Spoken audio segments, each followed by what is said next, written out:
Hello students, welcome to GA Max, Chapter 11 Integral Calculus, Exercise 11.8, Question number 2 la first subdivision, e power minus 3x into sin 2x.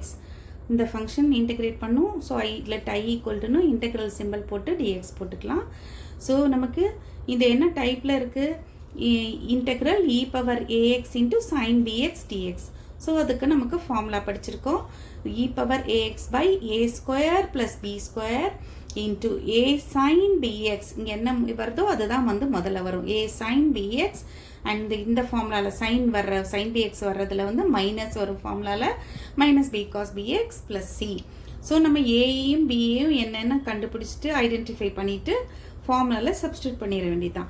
So a என்னது? aங்கிறது வந்து இந்த x ஓட coefficient, e ஓட பவர்ல இருக்கிறது. So here a is equal to என்னது? minus 3. Okay, a equal to minus 3 and bங்கிறது என்னது? இந்த sin bx ன்னு இருக்குல்ல, sinல வந்து x ஓட coefficient. So இந்த 2 தான் நமக்கு வந்து b. அதனால b is equal to 2 ன்னு எழுதிக்கங்க. எழுதிட்டு substitute பண்ணிருங்க, அவ்வளவுதான். So therefore this integral I becomes equal to e power ax. e power ax na e power minus 3x divided by a square plus b square minus 3 square. a வந்து minus 3, b வந்து 2, so 2 square into a என்ன minus 3, so minus 3 sin b என்ன 2, so bx ங்கிறது வந்து 2x. இந்த இடத்துல substitute பண்ணிட்டு இருக்கேன். and minus இந்த b க்கு substitute பண்ணிருங்க ரெண்டு இடத்துலயும். b2, so 2 cos 2x plus c. okay, இப்போ இந்த வேல்யூ மட்டும் போட்டுடலாம். this is equal to e power minus 3x divided by minus 3 square is 9, 9 plus 4 13 into இது வந்து என்னாச்சு நமக்கு நெகட்டிவா இருக்குல்ல, உள்ள ரெண்டு டேர்ம்ஸும் அந்த ரெண்டு டேர்ம்ஸ் நெகட்டிவா இருக்குல்ல. ஸோ அந்த நெகட்டிவ் டேர்ம் அப்படியே காமன் எடுத்து வெளியே போட்டுருங்க. போட்டுட்டு இதை வந்து 3 sin 2x plus 2 cos 2x plus c அப்படின்னு எழுதிடலாம்.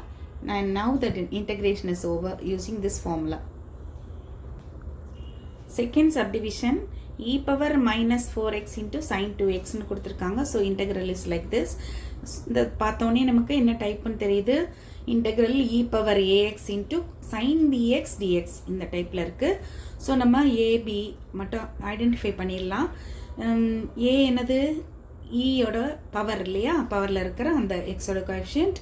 so a is equal to minus 4. b என்ன? b is equal to இந்த sin bx இருக்குல்ல, sin bx இந்த x ஓட coefficient அதுதான் நமக்கு வந்து b. okay, so b is equal to 2. இப்போ இந்த ஃபார்முலால அப்படியே சப்ஸ்டிட்யூட் பண்ணிடலாம் ab ஓட வேல்யூஸை. therefore I becomes equal to e power a என்ன minus 4. இந்த இடத்துல சப்ஸ்டிட்யூட் பண்ணுறேன், இங்கேயும் வேல்யூஸ் போட போகிறேன். So divided by a square. a ஸ்கொயர்னா minus 4 square plus b square is 2 square into a என்ன இந்த ப்ராக்கெட்ஸில் இருக்கிற வேல்யூஸ் போடுவோம். minus 4 aக்கு sin bx, b வந்து 2. ஓகே, மைனஸ் இங்கேயும் b ஓட வேல்யூஸ் ரெண்டு இடத்துலையும் நம்ம போட்டுற போகிறோம். minus 2 cos 2x plus c.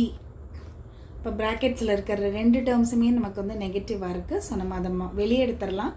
And 2மே நமக்கு இங்கே காமனாக இருக்குது ரெண்டுலேயும், அதனால் minus 2 அப்படியே நம்ம வெளியே எடுத்துடலாம். ஸோ இங்கே என்ன ஆயிரும் நமக்கு? minus 2 e power minus 4x divided by 4 square is 16, 2 square is 4. அப்போ இந்த denominator என்ன ஆயிரும்? 20 ஆயிரும். உள்ள வந்து பாசிட்டிவ் ஆயிரும் ரெண்டுமே. So sin 2x plus cos 2x plus cன்னு வந்துடும். இங்கே வந்து 2 இருக்குது, 2 sin 2x ஆனால் 4 இருக்கனால இதை கேன்சல் பண்ணிடுங்க. பண்ணிட்டீங்கன்னா I will be equal to e power minus இருக்கு வெளியே, e power minus 4x divided by 10 into 2 sin 2x plus cos 2x plus c. okay students, இந்த integration is over. இதையும் நீங்கள் ஃபார்முலாவை நல்லா படித்து எழுதி பார்த்துட்டு இதை அப்ளை பண்ணி பார்த்துக்கோங்க. we'll continue in the next video.